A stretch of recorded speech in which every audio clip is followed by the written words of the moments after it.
அத்தியாயம் 8. மானிடம் பிறவியின் சிறப்பு. சாய்பாபா உணவு பிச்சை எடுத்தல். பைஜாபாயின் சேவை. சாய்பாபாவின் படுக்கை. குஷால் சந்திடம் அவருக்கு உள்ள பிரேமை. இப்போது முந்தைய அத்தியாயத்தில் குறிப்பிட்டுள்ளபடியே மனித வாழ்க்கையின் முக்கியத்துவத்தை பற்றி ஹேமந்த் பந்த் பலப்பட கூறிய பின்பு சாய்பாபா அவரது உணவை எங்கனம் இறந்தார், எவ்வாறு பாய்ஜாபாய் அவருக்கு சேவை செய்தார், எவ்வாறு அவர் மசூதியில் தாத்தையா கோத்தே பாட்டீலுடனும் மஹல் சபதியுடனும் உறங்கினார், எவ்வாறு ரஹத்தாவை சேர்ந்த குஷால் சந்தை விரும்பினார் என்பவைகளை விளக்கி சொல்லுகிறார். மானிட பிறவியின் சிறப்பு. இவ்வியத்தகு பிரபஞ்சத்தில் கடவுள் பல கோடிக்கணக்கான இந்து சாஸ்திர கணக்குப்படி 84 லட்சம் விதமான மோக்ஷம், நரகம், நிலம், கடல், வானம், இடைப்பகுதிகள் ஆகியவைகளை ஆக்கிரமித்து கொண்டிருக்கும் ஜீவராசிகளை மனிதர்கள், மிருகங்கள், பூச்சிகள், தேவர்கள், உபதேவதைகள் உட்பட சிருஷ்டி செய்திருக்கிறார். எவருடைய புண்ணியங்கள் மேம்படுகிறதோ அவர்கள் தங்களின் செய்கைகளின் பலன்களை மகிழ்ந்து அனுபவிக்குந்தோறும் மோட்சத்திற்கு சென்று வாழ்கிறார்கள். அது முடிந்த பிறகு அவர்கள் கீழே இறங்கி வருகிறார்கள்.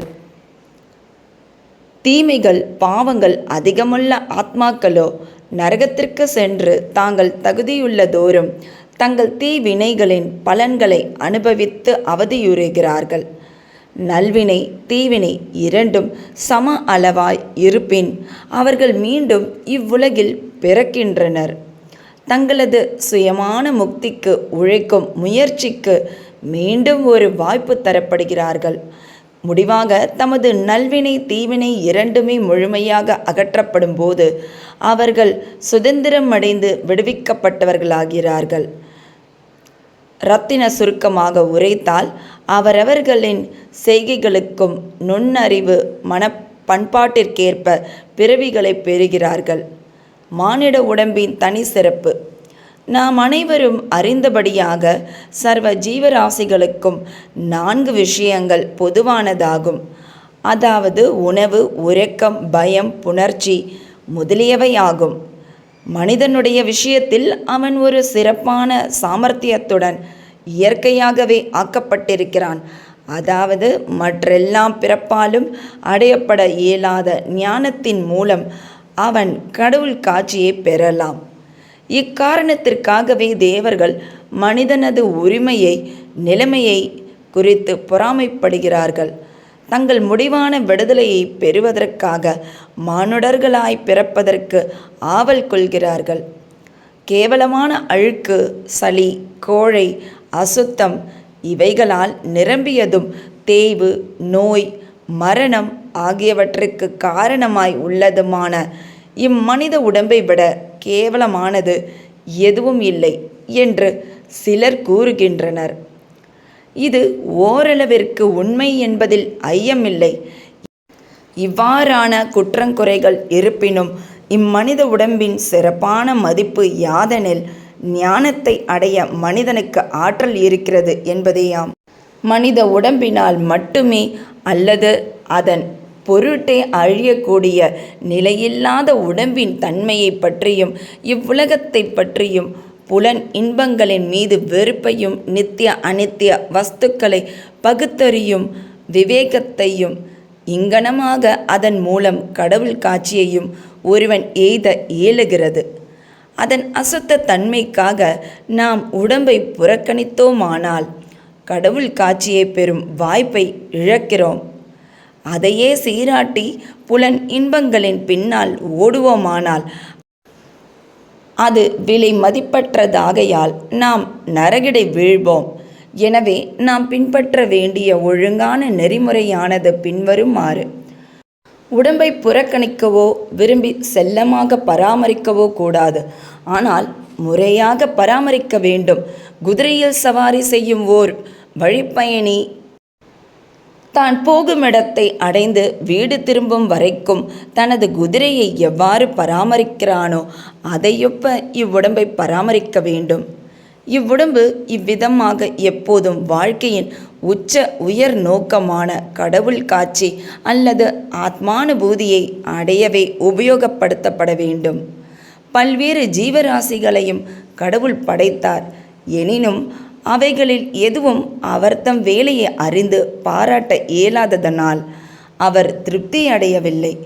எனவே அவர் ஒரு சிறப்பான சாமர்த்தியமுள்ள ஜந்துவாக மனிதனை படைக்க வேண்டியதாயிற்று. ஞானம் என்னும் சிறந்த வரத்தையும் அளித்தார்.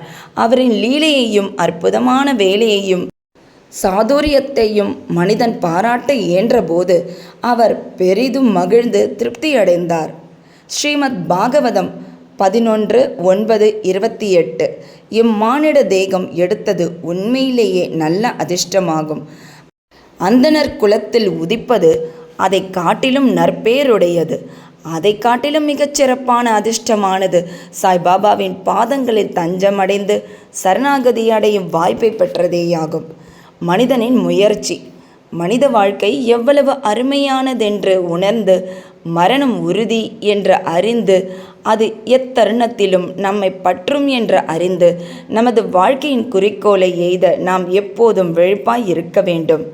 சிறிதளவும் காலம் தாழ்த்தக்கூடாது. ஆகையால் நமது குறிக்கோளை அடைய கூடியவரை விரைவாக செயல்பட வேண்டும். அதாவது மனைவியை இழந்தவன் மறுமணம் புரிந்து கொண்டுள்ள மிகுதியான அக்கறை போன்றும், காணாமற் போன தன் மகனை அரசன் சல்லடை போட்டு தேடுவதைப் போன்றும் இருக்க வேண்டும். எனவே நமது இலக்கை எய்த நம்மிடத்திலுள்ள முழு ஊக்கத்துடனும் வேகத்துடனும் நாம் பாடுபட வேண்டும். அதாவது தன்னை உணர்தல், நமது சோம்பேறித்தனத்தை அகற்றிவிட்டு தூக்கத்தை கலைந்து அல்லும் பகலும் ஆத்ம தியானம் செய்தல் வேண்டும். இதை செய்ய நாம் தவறுவோமானால் நம்மை நாமே மிருக நிலைக்கு தாழ்த்தி கொண்டவர்களாவோம். எவ்வாறு செல்வது? கடவுள் காட்சியை தாமே எய்திய தகைமையுள்ள ஞானி, முனிவர் அல்லது சத்குரு ஆகிய இவர்களை அணுகுவதே நமது குறிக்கோளை அடைய மிகச்சிறந்த பயன் அளிக்கக்கூடியதும் துரிதமுமான வழியாகும். மத பிரசங்கங்களை கேட்டும் மத நூல்களை கற்றும் அடைய முடியாதவைகளை அம்மதிப்பு மிக்க ஆத்மாக்களின் கூட்டுறவால் பெறலாம்.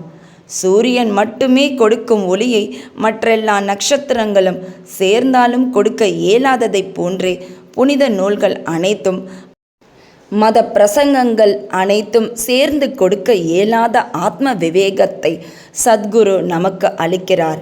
அவரின் அசைவுகளும் சாதாரண பேச்சும் நமக்கு மௌன உபதேசத்தை நல்குகிறது.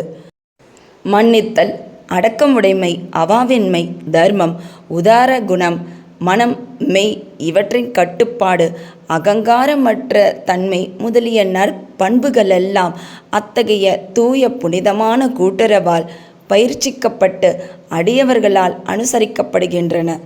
இது அவர்களது மனதை ஒளிப்படுத்தி ஞானத்தை நல்கி தன்னை உணர செய்கிறது. சாய்பாபா அத்தகைய முன்னேற்றத்தை அருளும் ஞானி அல்லது சத்குரு ஆவார்.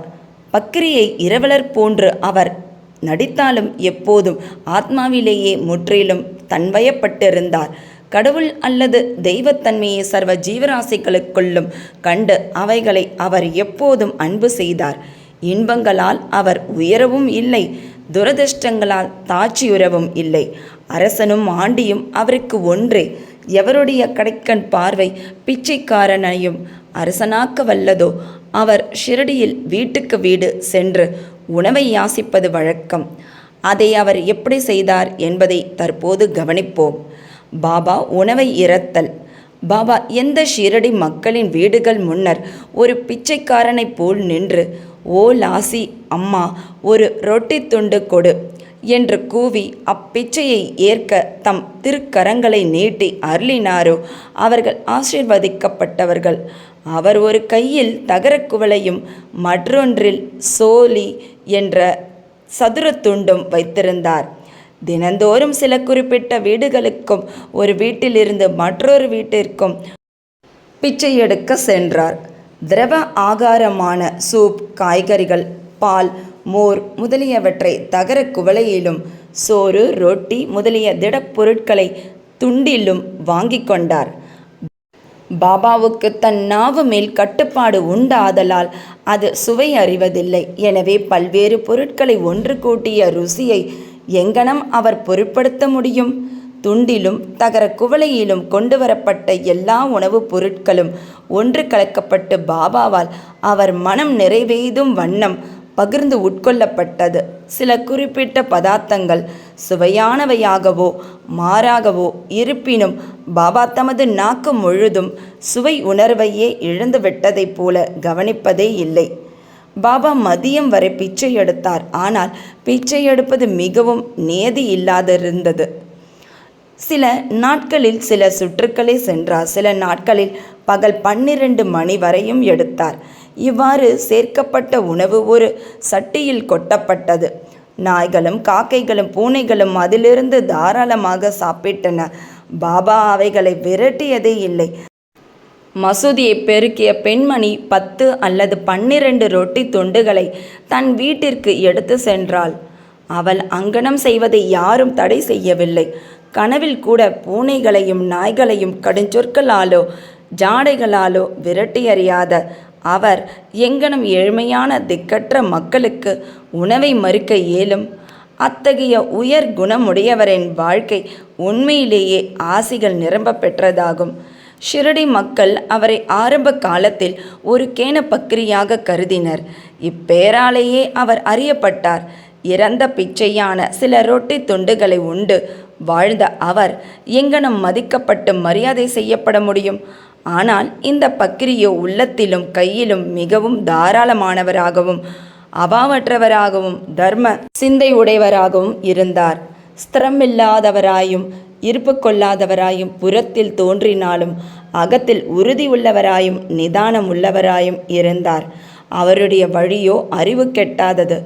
எனினும் அச்சிறு கிராமத்தில் கூட அன்பும் ஆசீர்வாதமும் உள்ள சிலர் பாபாவை பரமாத்மா என்றே உணர்ந்து மதித்தனர். அப்படிப்பட்ட ஒரு நிகழ்ச்சி கீழே தரப்பட்டுள்ளது. பாய்ஜாபாயின் உன்னத சேவை. தாத்தையா கோத்தே பாட்டிலின் தாயார் பாய்ஜாபாய் ஆவார்.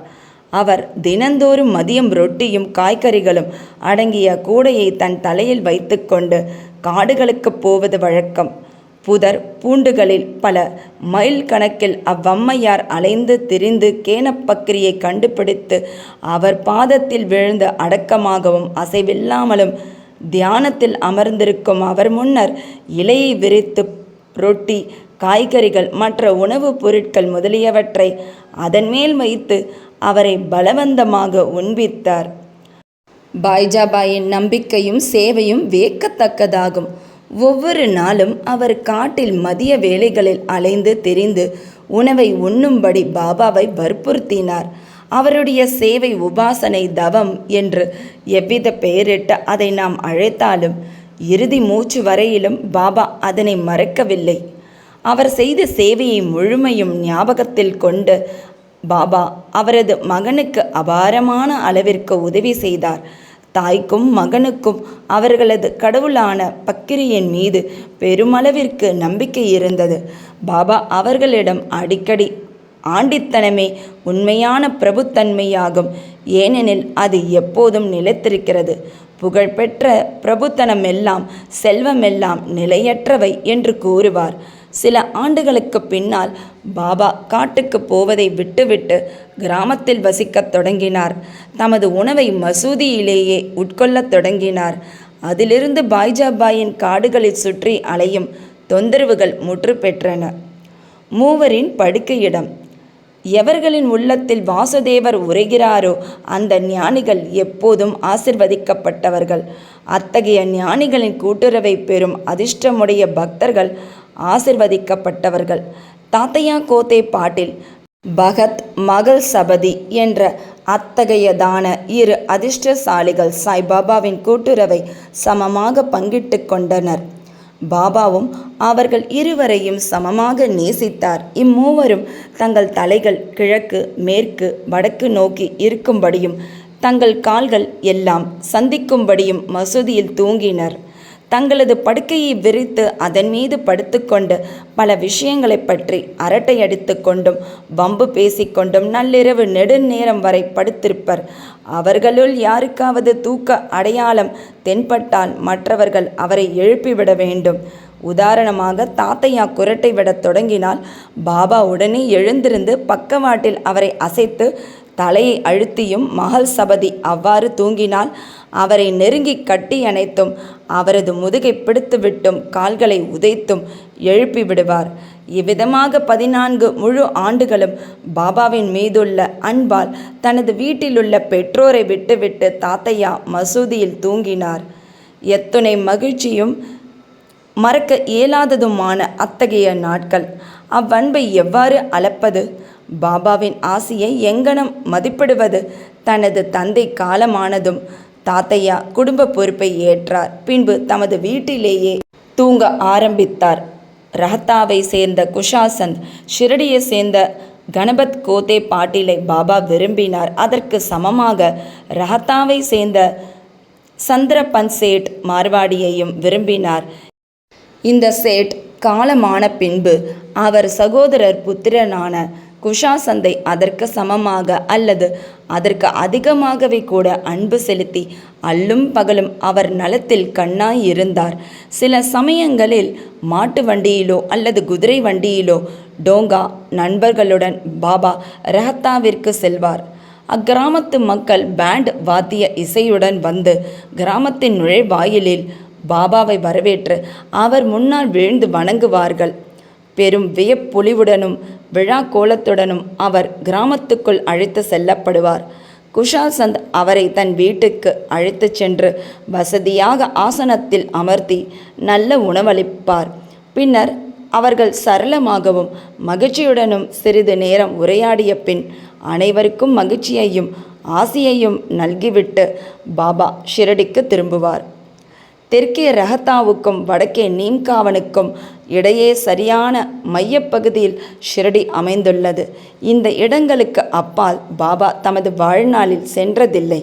அவர் எவ்வித ரயில் வண்டியையும் பார்த்ததோ பிரயாணம் செய்ததோ கிடையாது. எனினும் எல்லா வண்டிகள் வரும் புறப்படும் நேரங்கள் எல்லாம் மிக சரியாகவே பாபாவுக்கு தெரியும். தாங்கள் பாபாவிடம் விடைபெற்று கொண்டபோது அவரின் அறிவுரைகளின்படி நடந்தவர்கள் நன்மை அடைந்தனர். அதை மதிக்காதவர்கள் பலவித துர்ச்சம்பவங்களுக்கும் விபத்திற்கும் உள்ளானார்கள். இதை பற்றியும் இன்னும் பல நிகழ்ச்சிகள் குறித்தும் அடுத்த அத்தியாயத்தில் காண்போம். குறிப்பு: இவ்வத்தியாயத்தின் முடிவில் கொடுக்கப்பட்ட நிகழ்ச்சி குஷால்சந்த் மீது பாபா செலுத்திய அன்பையும் அவர் ஒரு நாள் மாலை காக்கா சாஹிப் தீக்ஷித்தை ரஹத்தாவுக்கு சென்று குஷாசந்தை அழைத்து வரும்படி கூறியதும், அத்தருணத்திலேயே குஷாசந்தின் மதிய தூக்கத்தில் கனவில் தோன்றி ஷிரடிக்கு வரும்படி கூறியதும் இங்கு விவரிக்கப்படவில்லை. காரணம், பின்வரும் 30ஆம் அத்தியாயத்தில் அது விவரிக்கப்பட்டிருக்கிறது. ஸ்ரீ சாயியை பணிக. அனைவருக்கும் சாந்தி நிலவட்டும். அத்தியாயம் 9. விடைபெறும்போது சாய்பாபாவின் ஆணைகளுக்கு கீழ்ப்படிதல். கீழ்ப்படியாதிருத்தலின் விளைவு. சில நிகழ்ச்சிகள், பிச்சை எடுப்பதும் அதன் அவசியமும், பக்தரின் தர்கட் குடும்பத்தின் அனுபவம், பாபா எவ்வாறு திருப்தியுடன் உண்பிக்கப்பட்டார். முந்தைய அத்தியாயத்தின் முடிவில் விடைபெறும்போது பாபாவின் ஆணைகளுக்கு கீழ்ப்படிந்தவர்கள் நன்மை அடைந்தனர் என்றும் அவைகளுக்கு கீழ்ப்படியாதவர்கள் பல துர்சம்பவங்களுக்கு ஆளானார்கள் என்றும் மட்டுமே கூறப்பட்டது. சில குறிப்பிட்ட நிகழ்ச்சிகளாலும் மற்றும் சம்பவங்களாலும் இக்கூற்று விவரமாக இந்த அத்தியாயத்தில் சித்தரிக்கப்பட்டுள்ளது. ஷிரடி புனித யாத்திரையின் குணாதிசயம். ஷிரடி புனித யாத்திரையின் ஒரு சிறப்பான வினோதம் என்னவென்றால், எவரும் ஷிரடியை விட்டு பாபாவின் அனுமதியின்றி அகன்று செல்ல முடியாது. அப்படி செல்வாரேயானால் அவர் சொல்லற்கரிய தொல்லைகளை வரவேற்கிறார். ஆனால் எவரேனும் ஷிரடியை விட்டு வெளியேறி செல்லும்படி பாபாவால் கேட்டுக்கொள்ளப்பட்டால் அவர் அங்கு அதற்கு மேல் தங்கி இருக்க முடியாது. பக்தர்கள் பாபாவிடம் சென்று வந்தனம் செய்து விடை பெற்று செல்ல போகும்போது அவர் சில யோசனைகள் அல்லது குறிப்புகள் வழங்குவார். இந்த யோசனைகள் பின்பற்றப்பட வேண்டும். இவைகள் பின்பற்றப்படாவிட்டாலும் அல்லது விலக்கப்பட்டு இருந்தாலும் அங்கனம் தூண்டுரைகளுக்கு மாறாக நடந்தவர்களுக்கு விபத்துக்கள் நேரிடுவது உறுதி. இதை பற்றி சில நிகழ்ச்சிகளை கீழே குறிப்பிடுகிறோம். தாத்தையா கோத்தே பாட்டில் ஒருமுறை கோபர்காவன் கடைவீதிக்கு குதிரை வண்டியில் சென்று கொண்டிருந்தார். அவர் மசூதிக்கு அவசரமாக திரும்பி வந்து பாபாவை வணங்கி தான் கோபர்காவன் கடைவீதிக்கு செல்லப் போவதாக கூறினார். பாபாவோ, அவசரப்படாதே, சிறிது தாமதித்து கடைவீதிக்கு செல், கிராமத்தை விட்டு வெளியில் செல்லாதே என்றார். ஆனால் போவதற்கு அவருடைய வேகத்தை கண்ட பாபா ஷாமாவையாவது மாதவராவ் தேஷ்பாண்டே உடன் அழைத்துச் செல்லுமாறு கூறினார். இவ்வுத்தரவை பொருட்படுத்தாத தாத்தையா கோத்தே உடனே குதிரை வண்டியை ஓட்டிச் சென்றார். 2 குதிரைகளில் ரூபாய் 300 விலையுள்ள குதிரை மிகவும் சுறுசுறுப்பாகவும் இருப்பு கொள்ளாமலும் இருந்தது. சாவ்லி வீஹிர் கிராமத்தை தாண்டிய பிறகு அது தாறுமாறாக ஓட ஆரம்பித்தது. இடுப்பில் சுளுக்கு ஏற்பட்டு கீழே விழுந்துவிட்டது. தாத்தையா அதிகமாக காயப்படவில்லை. ஆனால் சாய்பாபாவின் உத்தரவை நினைவிற்கொண்டார். மற்றொரு சந்தர்ப்பத்தில் கோல்ஹார் கிராமத்துக்கு செல்லும்போது பாபாவின் நெறிமுறையை மதிக்காமல் குதிரை வண்டியில் சென்றபோது அதுவும் இதே கதிக்கு இலக்காகியது. ஐரோப்பிய பெருந்தகை ஷிரடிக்கு ஒருமுறை ஒரு ஐரோப்பிய பெருந்தகை ஏதோ ஒரு குறிக்கோளுடன் நானா சாஹிப்பின் அறிமுக குறிப்புடன் வந்தார். ஒரு கூடாரத்தில் சௌகரியமாக தங்க வைக்கப்பட்டார். அவர் பாபாவின் முன் மண்டியிட்டு பாபாவின் கையை முத்தமிட விரும்பினார். எனவே அவர் 3 முறை மசூதிக்குள் நுழைய முயன்றார். ஆனால் அவர் அப்படி செய்வதை பாபா தடுத்து விட்டார். கீழே உள்ள திறந்த வெளி முற்றத்தில் அமர்ந்து பாபாவின் தரிசனத்தை செய்யும்படி கேட்கப்பட்டார். தமக்கு அளிக்கப்பட்ட வரவேற்பை கண்டு மகிழாத ஐரோப்பியர் ஷிரடியை விட்டு உடனே புறப்பட விரும்பி விடைபெறுவதற்காக வந்தார். பாபா அவரை அடுத்த நாள் போகும்படியும் அவசரப்பட வேண்டாம் என்றும் கூறினார். மக்களும் அவரை பாபாவின் அறிவுரையின்படியே செய்ய வேண்டிக் கொண்டனர். இவற்றையெல்லாம் செவிமடுக்காது அவர் ஒரு குதிரை வண்டியில் ஷிரடியை விட்டு புறப்பட்டார்.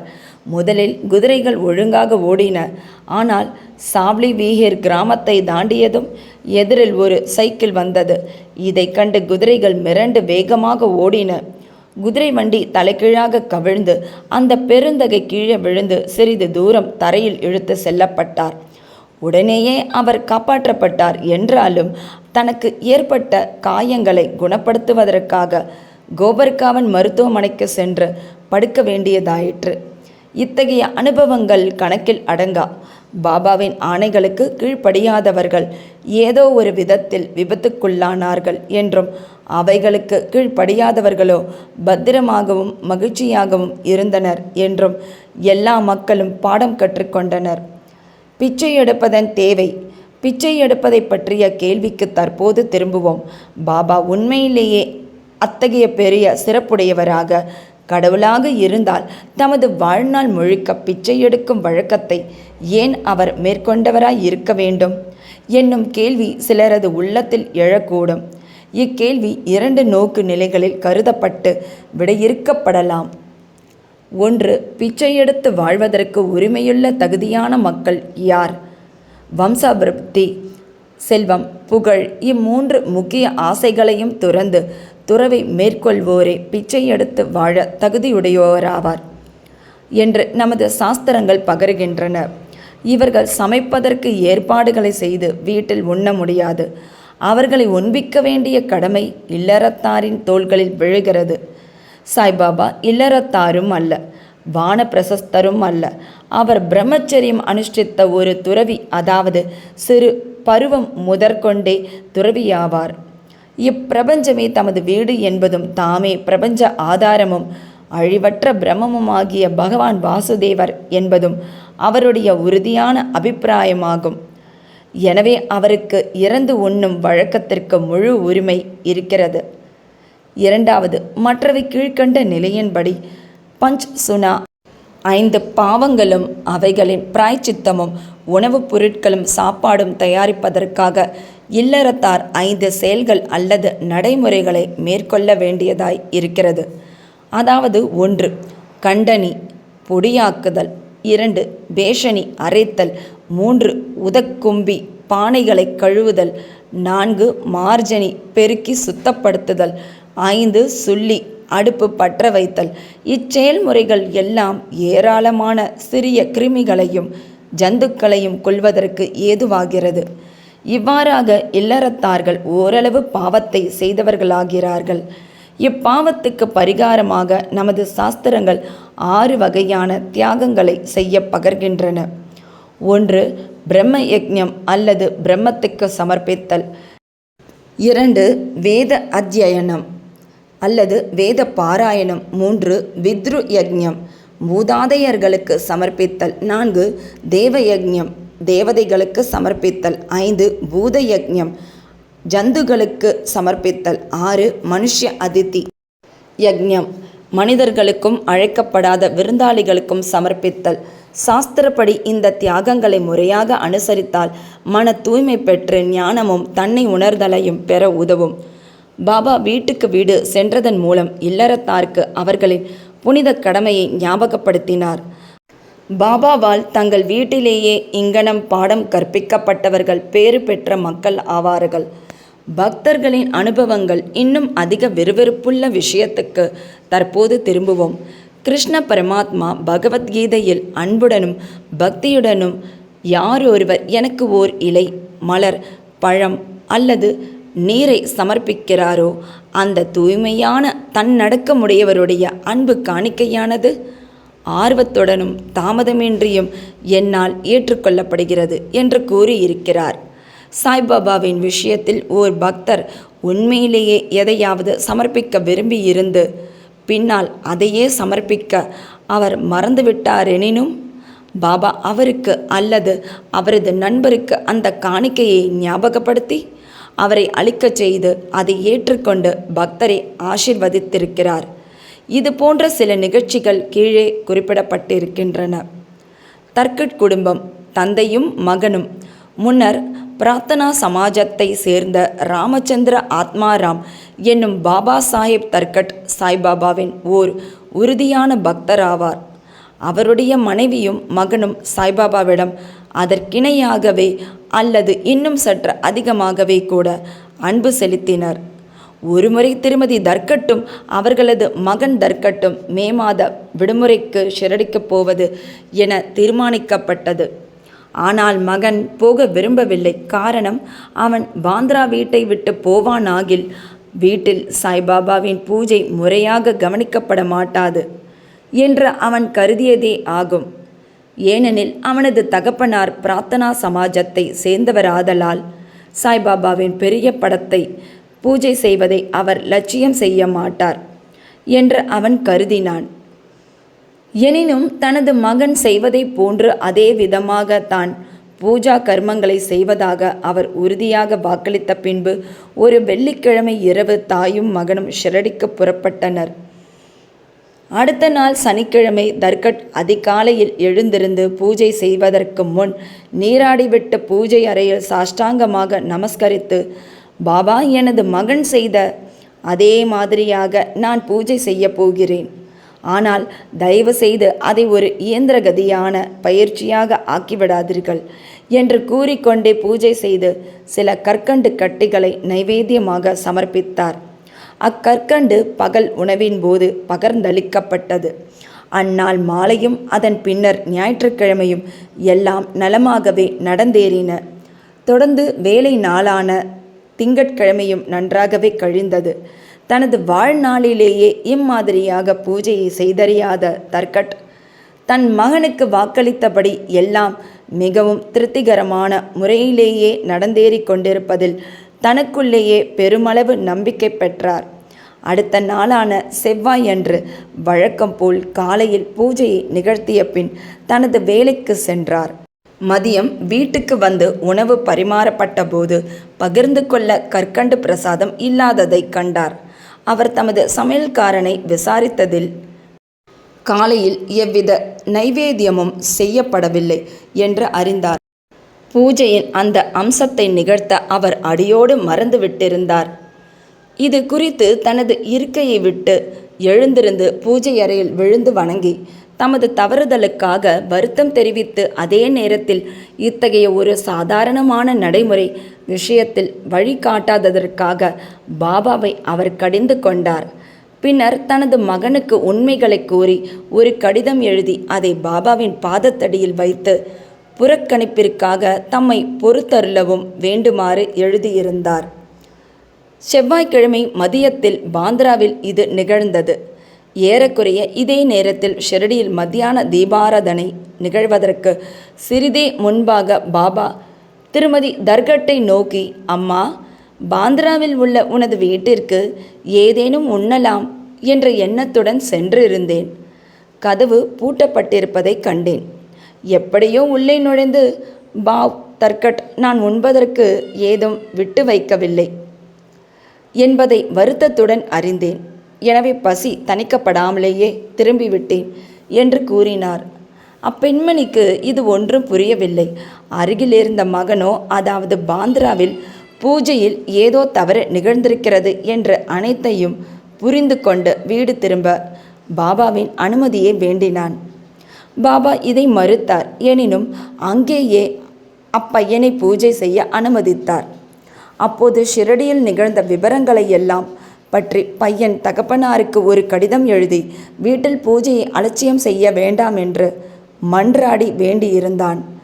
2 கடிதங்களும் ஒன்றையொன்று தாண்டி போய் இருவருக்குமே அடுத்த நாள் கிடைத்தது. இது ஒரு அற்புதம் அல்லவா? திருமதி தர்கட். தற்போது திருமதி தர்கட்டின் நிகழ்ச்சியை எடுத்துக்கொள்வோம். அவள் 3 பொருட்களை சமர்ப்பித்தாள். அதாவது 1 பரித் கத்திரிக்காய் தயிர் பச்சடி, 2 காச்சரியா முழு கத்திரிக்காய் பொரியல், 3 பேடா பால் கேக். இவற்றை பாபா எங்கனம் ஏற்றுக்கொண்டார் என்பதை பார்ப்போம். ஒருமுறை பாபாவின் பெரும் பக்தரான பாந்திராவை சேர்ந்த ரகுவீர் பாஸ்கர் புரந்தரே என்பவர் ஷிரடிக்கு தன் குடும்பத்துடன் புறப்பட்டார். பாந்திராவில் திருமதி புரந்தரேயிடம் திருமதி தர்கட் சென்று அவளுக்கு 2 கத்திரிக்காய்கள் அளித்து ஷிரடியில் ஒரு கத்திரிக்காயில் பரித்தும் மற்றதில் காச்சரியாவும் செய்து பாபாவுக்கு அவற்றை பரிமாறும்படி கூறியிருந்தாள். ஷிரடியை அடைந்த பின்னர் திருமதி புரந்தரே தனது பரித்துடன் மசூதிக்கு சென்ற அதே தருணத்தில் பாபா தமது சாப்பாட்டிற்காக அமர்ந்து கொண்டிருந்தார். பாபா பரித் மிகவும் ருசியாக இருப்பதை கண்டார். எனவே அவர் அதை அனைவருக்கும் பகிர்ந்தளித்து தனக்கு இப்போது காச்சரியா வேண்டுமென கூறினார். ராதாகிருஷ்ணமாய்க்கு பாபா காச்சரியாக்கள் வேண்டுகிறார் என்ற செய்தி அனுப்பப்பட்டது. அது கத்திரிக்காய் சீசன் இல்லையாதலால் அவள் குழப்பமடைந்தாள். கத்திரிக்காயை எப்படி பெறுவது என்பதே தற்போதைய பிரச்சனை. பரித்தை யார் கொண்டு வந்தார் என்று விசாரித்ததில் காச்சரியா பரிமாறும் பணியிலும் திருமதி புரந்தரே ஒப்புவிக்கப்பட்டிருந்தாள் என அறியப்பட்டது. காச்சரியாவை பற்றிய பாபாவின் வேண்டுதலின் உட்குறிப்பை அனைவரும் புரிந்து கொண்டனர். எங்கும் வியாபித்திருக்கும் அவர் தம் ஞானத்தை கண்ட அனைவரும் ஆச்சரியத்தில் செயலிழந்தனர். 1915 வருடம் டிசம்பர் மாதத்தில் கோவிந்த் பாலாராம் மான்கர் என்பவன் தனது தந்தையின் தவசங்களையெல்லாம் செய்வதற்காக ஷிரடிக்கு செல்ல விரும்பினான். புறப்படுவதற்கு முன் திருமதி தர்கட்டை பார்க்க வந்தான். அப்போது பாபாவுக்கு ஏதேனும் கொடுத்தனுப்ப வேண்டும் என்று திருமதி தர்கட் நினைத்தாள். வீடு அனைத்திலும் தேடியும் முன்னமே நைவேத்தியமாக அளிக்கப்பட்டிருந்த பேடா ஒன்றை தவிர வேறெதையும் அவள் காணவில்லை. பையன் கோவிந்த் மிகவும் துயர்கொண்ட நிலையில் இருந்தான்.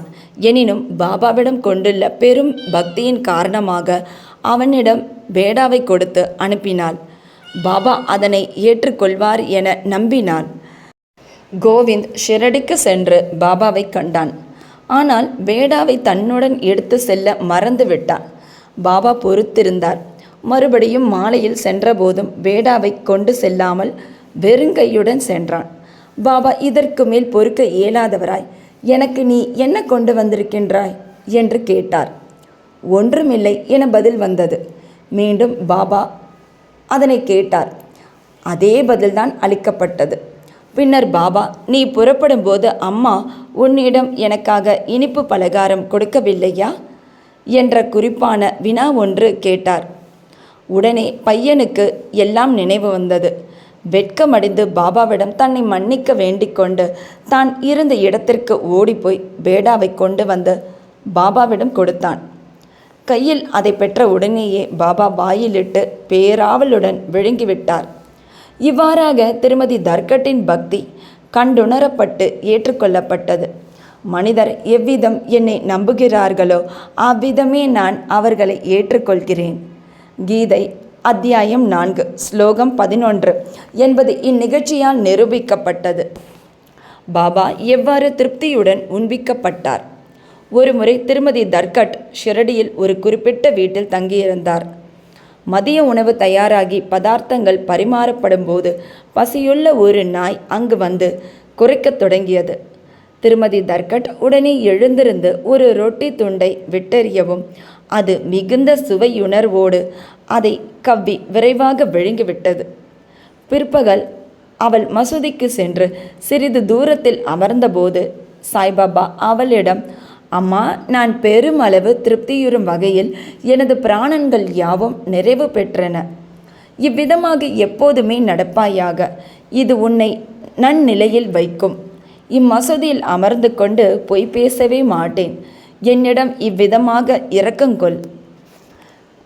முதலில் பசியாய் இருப்போருக்கு உணவு கொடுத்த பின் நீ உண்பாயாக. இதை நன்றாக கவனித்துக்கொள் என்று கூறினார்.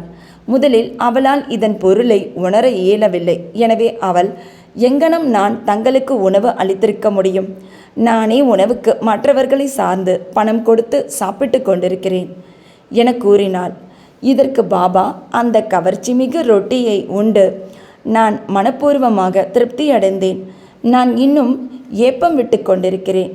உணவு வேலைக்கு முன்னர் நீ பார்த்து ரொட்டி அளித்த நாயானது என்னுடன் ஒன்றியதாகும். இவ்வாறாகவே மற்ற உயிரினங்களும் பூனைகள், பன்றிகள், ஈக்கள், பசுக்கள் முதலியன என்னுடன் ஒன்றானவைகளாகும். நான் அவைகளின் உருவத்தில் உலாவிக் கொண்டிருக்கிறேன். என்னை இவ்வனைத்து படைப்புயிர்களிலும் பார்க்கிறவன் எனக்கு உகந்தவன். எனவே துவைத்தத்தையும் வேதத்தையும் ஒழித்து இன்று செய்ததைப் போல் எனக்கு சேவை செய் என்று கூறினார். இவ்வமிர்தத்தினை நிகர் மொழிகளை கேட்டு அவள் உருகி அவளது கண்கள் பனித்து தொண்டை அடைத்து அவளது மகிழ்ச்சி எல்லையற்றதாக ஆகியது. நீதி, கடவுளை எல்லா படப்புயிர்களிலும் காண்பாயாக என்பதே இவ்வத்தியாயத்தின் நீதியாகும். உபனிஷதங்கள், பகவத்கீதை, பாகவதம் இவைகளெல்லாம் ஜீவராசிகள் அனைத்திலும் கடவுள் அல்லது தெய்வீகத்தை காணும்படியாகவே வற்புறுத்தி அறிவுறுத்துகின்றன. இவ்வத்தியாயத்தின் முடிவில் சொல்லப்பட்ட நிகழ்ச்சியாலும் இன்னும் பல சந்தர்ப்பங்களிலும் உபனிஷத போதனைகளை எவ்வாறு நடைமுறைக்கு கொண்டு வருவது என்று சாய்பாபா விளக்கி காட்டியிருக்கிறார். இவ்வாறாக சாய்பாபா உபனிஷத்தின் விரிவுரையாளராக அல்லது குருவாக இருந்தருளினார். ஸ்ரீ சாயியை பணிக. அனைவருக்கும் சாந்தி நிலவட்டும். அத்தியாயம் 10 சாய்பாபாவின் வாழ்க்கை நடைமுறை, அவர் படுக்கும் பலகை, ஷிரடியில் அவரின் வாசம், அவரின் அறிவுரைகள், அவரின் பணிவு மிகவும் எளிய வழி. அன்புடன் எப்போதும் அவரையே, சாய்பாபாவையே நினைவூட்டிக் கொள்ளுங்கள். ஏனெனில் அனைவருக்கும் நன்மை செய்யும் கவனத்தால் கவரப்பட்டு ஆத்மாவிலேயே உறைந்து நின்றார். வாழ்வு சாவு என்னும் புதிரை விடுவிக்கும் வழி அவரை நினைவுபடுத்திக் கொள்வது மட்டுமே. சாதனைகளிலே இதுதான் மிக மிக எளியதும் சிறந்ததுமான சாதனையாகும். ஏனெனில் அது எவ்வித செலவையும் உள்ளடக்காதது. இங்கு ஒரு சிறு முயற்சி பெறும் பரிசுகளை கொணர்கிறது. நமது புலன்கள் எல்லாம் நல்ல முறையில் இருக்கும் தோறும் நிமிடத்திற்கு நிமிடம் இந்த சாதனையை பழக வேண்டும். மற்ற எல்லா தேவதைகளும் வெற்று தோற்றமே. குருவே ஒரே கடவுள். சத்குருவின் புனித திருவடிகளை நினைவு கூர்வோமானால் அவர் மேலும் சிறப்பான நிலைக்கு நமது அதிர்ஷ்டத்தை மாற்றிவிட இயலும். அவருக்கு சிறப்பாக சேவை செய்வோமானால் நாம் நமது சம்சாரத்தினின்று விடுபடுகிறோம். நியாயம், மீமாம்சம் போன்ற தத்துவங்களை நாம் பயில தேவையில்லை. அவரை நமது வழிகாட்டியாக நாம் அமைத்து கொள்வோமானால் நமது அனைத்து துன்பங்கள், கவலைகள் என்னும் கடலை எளிதாக கடந்து செல்லலாம்.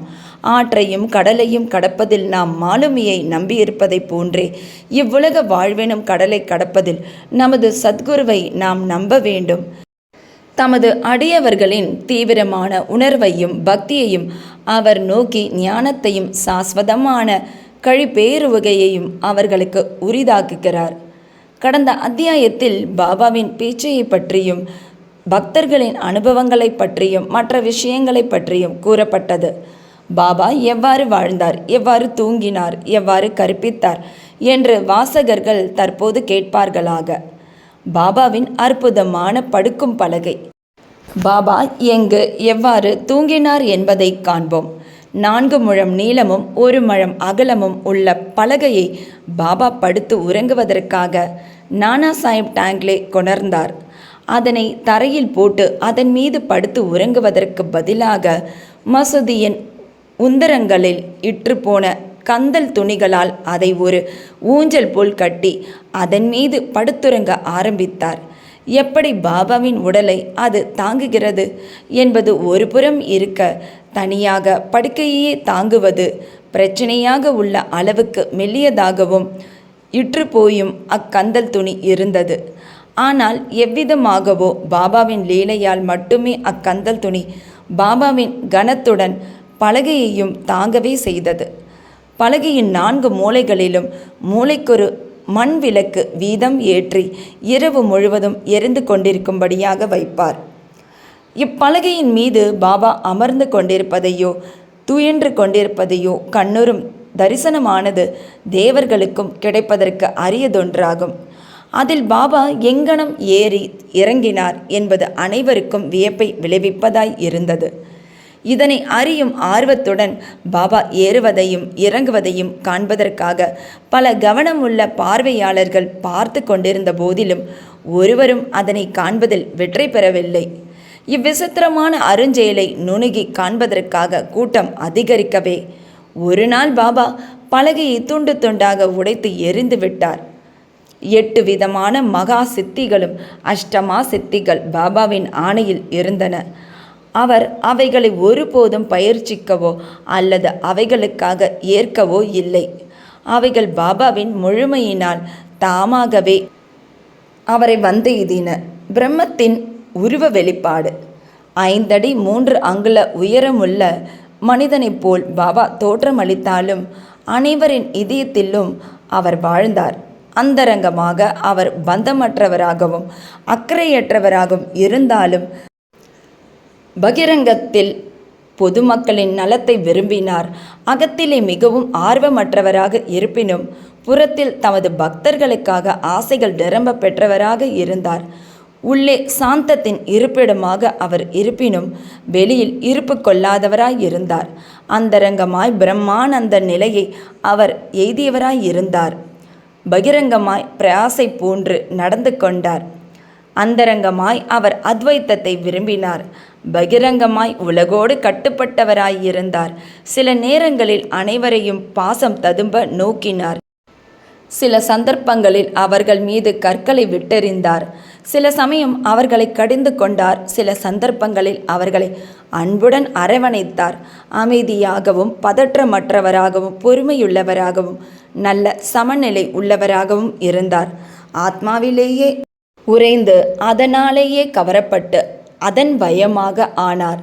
தமது பக்தர்களுக்காக செய்ய வேண்டியவற்றை நன்கு செய்து முடித்தார். எப்போதும் அவர் ஒரே ஆசனத்தில் அமர்ந்திருந்தார். ஒருபோதும் பிரயாணம் செய்யவில்லை. அவரது தண்டம் சிறு குச்சியேயாகும். அதை எப்போதும் தமது கையில் எடுத்துச் சென்றார். சாந்தமாகவும் எண்ணங்களில் இருந்து விடுபட்டவராகவும் இருந்தார். செல்வத்தையும் புகழையும் அவர் லட்சியம் செய்யாது பிச்சை எடுத்தே வாழ்ந்தார். இத்தகைய வாழ்க்கையே அவர் நடத்தினார். அல்லா மாலிக், இறைவனே எஜமானர் என்று அவர் எப்போதும் சொல்லிக் கொண்டிருந்தார். அடியவர்களிடம் அவர் கொண்டிருந்த அன்பு ஏராளமானதும் தடையற்றதும் ஆகும். ஆத்ம ஞான சுரங்கமாகவும் பரமானந்த முழுமையும் நிரம்ப பெற்றவராகவும் இருந்தார். சாய்பாபாவின் தெய்வீக ரூபம் இத்தகையது. அத்தகைய எல்லையற்ற முடிவற்ற பாகுபாடற்ற புல் பூண்டிலிருந்து பிரம்மா வரையுள்ள பிரபஞ்சம் அனைத்தையும் அரவணைக்கும் ஏக தத்துவமே சாய்பாபாவாக அவதரித்தது. உண்மையில் தகைமையும் நல்ல அதிர்ஷ்டமும் பெற்ற மக்கள் சாய்பாபா என்ற பொக்கிஷ புதியலை பெற்றனர். உண்மையான மதிப்பை அறியாதவர்கள் அவரை ஒரு மனிதனாக சாதாரண மானிட பிறவியாக கருதுகிறார்கள். அவர்கள் உண்மையிலேயே பரிதாபத்துக்கு உரியவர்கள் ஆகிறார்கள். பாபாவின் ஷிரடி வாசமும் பிறந்த ஆண்டு பற்றிய அனுமானமும் சாய்பாபாவின் சரியான பிறந்த நாளையும் அவரது பெற்றோரையும் ஒருவரும் அறியார்கள். அவரது ஷிரடி வாசத்தில் இருந்து அதை ஏறக்குறைய தீர்மானிக்கலாம். சந்நியாசிகள் துறவின் அடையாளமாக எப்போதும் தங்களுடன் வைத்து கொண்டிருக்க வேண்டிய நீளமான மூங்கில் கோல். அவர் 16 வயது பாலகனாக இருக்கும்போது முதலில் ஷிரடிக்கு வந்தார். 3 ஆண்டுகள் அங்கு தங்கியிருந்தார். பின்னர் திடீரென்று சில காலம் மறைந்துவிட்டார். சிறிது காலத்திற்கு பின் நைஜாம் அவுரங்காபாத்துக்கு அருகில் 20 வயது நிரம்பி இருக்கும்போது தோன்றினார். மீண்டும் ஷிரடிக்கு சாந்த் பாட்டீலின் கல்யாண கோஷ்டியுடன் திரும்பினார். பின்னர் தொடர்ந்து 60 ஆண்டுகள் அவர் ஷிரடியில் வாழ்ந்தார். அதற்கு பின்னர் 1918ஆம் ஆண்டில் மகா சமாதி அடைந்தார். இதில் இருந்து பாபாவின் பிறந்த வருடம் ஏறக்குறைய 1838ஆக இருக்கலாம் என்று கூற இயலும். பாபா மேற்கொண்ட பணியும் உபதேசமும். முனிவர் ராம்தாஸ் 1608 முதல் 1681 17ஆம் நூற்றாண்டில் செழித்தோங்கி விளங்கினார். பசுக்களையும் அந்தணர்களையும் யவனர்களிடமிருந்து முகலாயர்களிடமிருந்து காப்பாற்றுதல் என்னும் தாம் மேற்கொண்ட குறிக்கோளை பெருமளவிற்கு நிறைவு செய்தார். ஆனால் அவருக்கு 2 நூற்றாண்டுகளுக்கு பின்னர் இரு வகுப்பினர்களுக்குள்ளும் மீண்டும் இந்து முஸ்லிம்களுக்குள்ளும் வேற்றுமை அதிகரித்தது. அந்த பாதாள பள்ளத்தினை இணைக்கும் பாலமாக சாய்பாபா விஜயம் செய்தார். அனைவருக்கும் அவர் தம் நிரந்தரமான உபதேசத்தின் உட்கருத்து இவ்வாறானதாகும். ராமரும் இந்துக்களின் தெய்வம், ரஹீமும் முஸ்லிம்களின் தெய்வம் ஒன்றே ஒன்றுதான். அவர்களுக்குள் எல்லளவும் வேற்றுமை இல்லை. பின்னர் ஏன் அவர்களின் அடியவர்கள் சச்சரவு புரிந்து தங்களுக்குள் சண்டையிட்டு கொள்கின்றனர்? கள்ளங்கபடு அறியாத மக்களாக கைகோர்த்து இரு வகுப்பினரும் ஒன்றாய் இணைந்து விவேகத்துடன் நடந்து கொள்ளுங்கள். இங்கனமாக உங்களது குறிக்கோளாகிய தேசிய ஒற்றுமையை ஈட்டப் பெறுவீர்கள். போராடி வாதாடுதல் நன்றன்று. எனவே விவாதிக்க வேண்டாம், மற்றவர்களுடன் போட்டி போட வேண்டாம். எப்போதும் உங்களது அக்கறையினையும் நலத்தினையுமே கருத்தில் கொள்வீர்களாக. கடவுள் உங்களை காப்பாற்றுவார். யோகம், தியாகம், தவம், ஞானம் என்பன கடவுளை அறியும் நெறிகள். இந்த வழிகளில் ஏதேனும் ஒன்றன் மூலம் நீங்கள் இதில் வெற்றி பெற இயலாவிடில் உங்கள் பிறப்பு வீணேயாகும். யாரேனும் ஏதாவது தீமையை உங்களுக்கு செய்வாரேயாகில் அதற்காக பழிக்கு பழி வாங்காதீர்கள். நீங்கள் ஏதேனும் செய்ய இயலுமானால் பிறருக்கு சிறிது நன்மையை செய்வீராக. இது அனைவருக்கும் சாய்பாபா அளித்த உபதேசத்தின் சுருக்கம். இது லௌகீக ஆன்மீக விஷயங்கள் இரண்டிலுமே நலம் பயப்பதாகும். சத்குருவாக சாய்பாபா. ஏராளமான குருக்கள் இருக்கின்றனர். தங்கள் கரங்களில் ஜால்ரா, தாளக்கருவி, வீணை சகிதம் வீடுதோறும் சென்று தமது ஆத்மீகத்தை படோடோபம் செய்து கொள்ளும் குருக்கள் உண்டு. அவர்கள் மந்திரங்களை தமது சீடர்களின் காதில் ஓதி அவர்களிடம் இருந்து பணத்தை கறப்பர். தமது சீடர்களுக்கு கடவுள் பற்றியும் கடவுள் நம்பிக்கையையும் உபதேசிப்பதாக உணர்ச்சி வகையில் வெளிப்படையாக காட்டிக்கொள்வர். ஆனால் அவர்களே இறை அனுபவம் அற்றவராக இருப்பர். ஆனால் சாய்பாபா தமது தகைமையையும் கடவுள் பற்று மெய்யுணர்வையும் காண்பிப்பதற்கு எவ்வித சிறிய முயற்சியையும் எடுக்கவே இல்லை. அடியவர்களிடம் பெருமளவு அன்பு கொண்டிருந்தார். 2 விதமான குருக்கள் இருக்கின்றனர். ஒன்று நியத், நியமிக்கப்பட்டவர், குறிக்கப்பட்டவர். 2 அநியத், நியமிக்கப்படாதவர், பொதுவானவர். பின்னவர்கள் தங்கள் உபதேசங்களால் நம்மிடத்தில் உள்ள நற்பண்புகளை அபிவிருத்தி செய்கின்றனர். நமது இதயத்தை தூய்மைப்படுத்துகின்றனர். நம்மை வீடு பேற்றை அடையும் பாதையில் செல்ல தூண்டுகின்றனர். இதற்கு மாறுபாடாக முன்னவர்களாகிய குருக்களோ நமது தனி இயல்பை, பேத உணர்வை அழித்து நீயே அது என்று உணர செய்து நம்மை ஏகத்வத்தில் ஸ்தாபிக்கின்றனர்.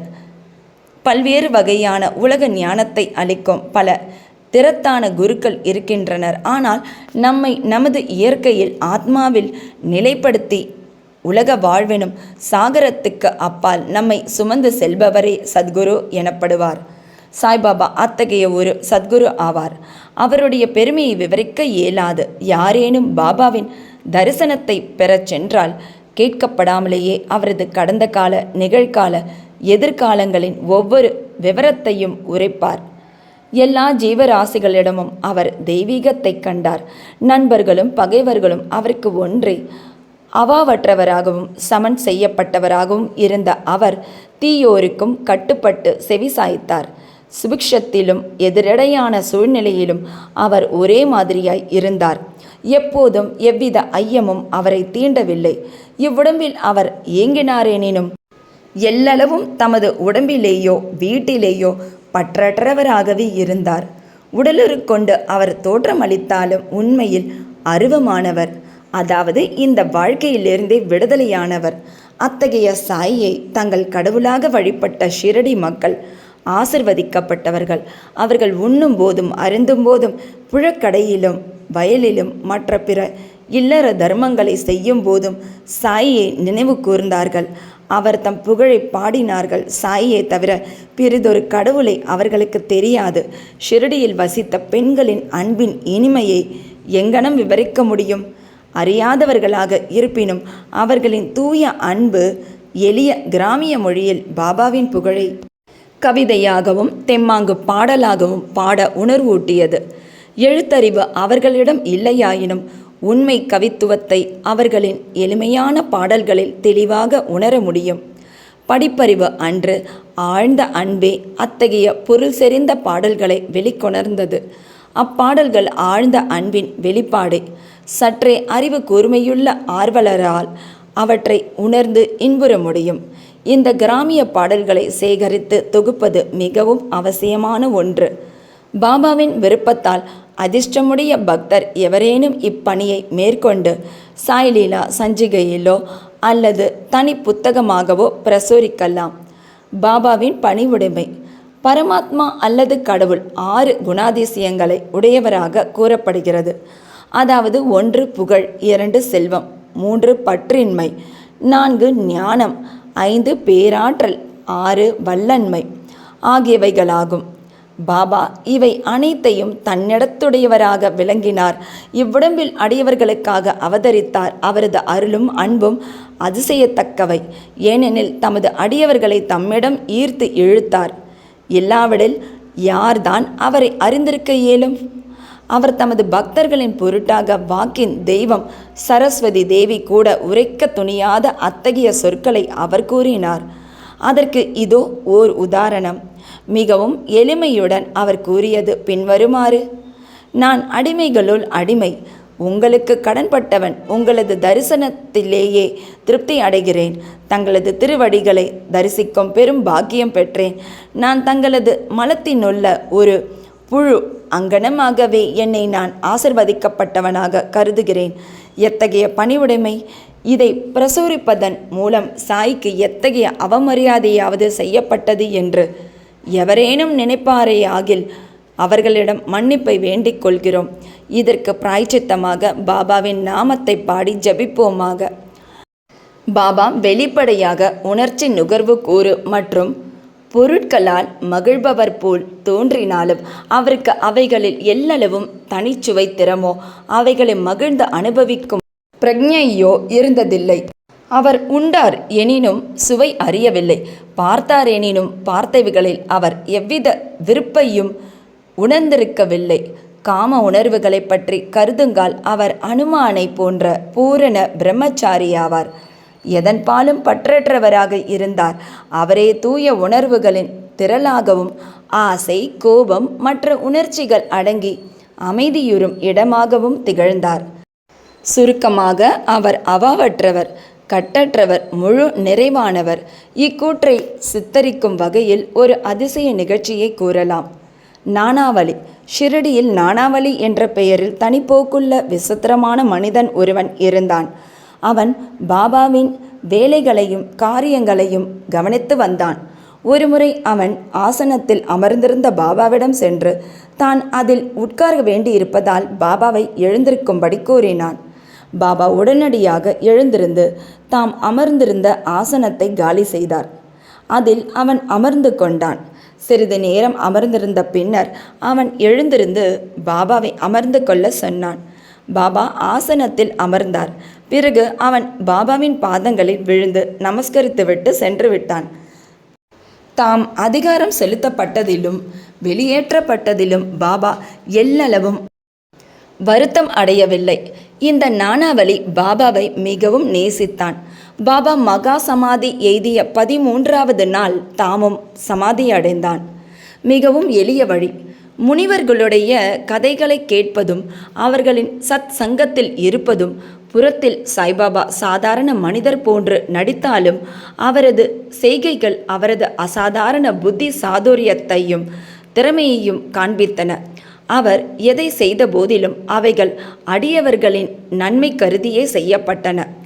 தமது அடியவர்களுக்காக சுவாச நியமத்தையோ அல்லது எத்தகைய வழிபாட்டு முறையையோ அவர் வகுத்துரைக்கவில்லை. அல்லது எவ்வித மந்திரத்தையும் எவர் காதிலும் அவர் ஓதவில்லை. எல்லாவித புத்திசாலித்தனத்தையும் விட்டொழித்துவிட்டு எப்போதும் சாயி சாயி என்று ஞாபகமூட்டிக் கொள்ளும்படி அவர்களிடம் கூறினார். இதை செய்வீர்களானால் உங்களது கட்டுகளெல்லாம் விடுபட்டு விடுதலை அடைவீர்கள் என்று உரைத்தார்.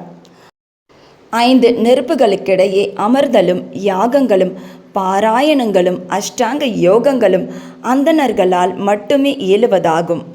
மற்றைய வகுப்பினருக்கு அவைகளால் எவ்வித பலனும் இல்லை. மனதின் தொழில் நினைப்பதாகும். எண்ணமின்றி அது ஒரு நிமிடமும் இருக்க முடியாது.